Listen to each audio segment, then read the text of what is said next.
Lord, maraming salamat sa bagong araw na ito.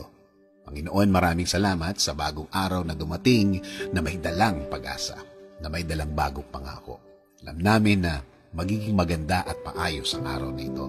Alam namin na magiging mas magaan ito kesa kahapon.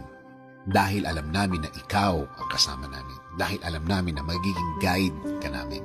Na magiging maayos ang mga oras na parating at magiging mas relax kami sa araw na ito.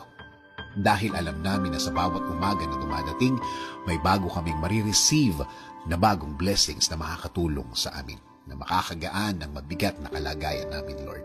Isinusuko po namin ang lahat ng aming problema sa inyo, Panginoon. Alisin niyo po ang lahat ng nagpapabigat ng aming mga damdamin. Alisin niyo ang mga nagpapabigat ng aming puso. Sa inyo at sa inyo lang kami magpo-focus at wala nang iba.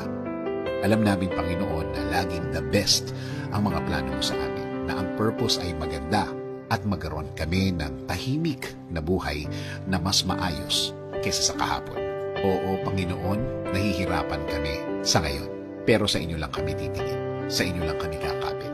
Dahil alam namin na kapag ikaw na ang nasa gitna ng sitwasyon, ang lahat ay magiging okay, Lord. Hindi ko man alam ang bawat step na gusto mong gawin sa aking buhay. Magtitiwala pa rin ako ng lubos. I will hold on to your promises in my life. Alam kong di mo ako pababayaan. Salamat Lord para sa mga bagay na dadating sa amin ngayon na pagpapala. Alam namin sa inyo lahat galing ang mga ito, na ito ay bahagi ng makukuha namin sa inyo bilang anak ninyo, bilang ama namin. Maraming salamat din sa mga tamang tao na ilalagay nyo sa aming araw ngayon. Pinili nyo po ang mga taong ito para magbigay ng tamang impluwensya sa aming buhay at tamang gawing halimbawa sa mga pagkakataong gagawa kami ng desisyon. Lord, huwag niyo rin pong pabayaan ang aking pamilya, ang aking mga mahal sa buhay.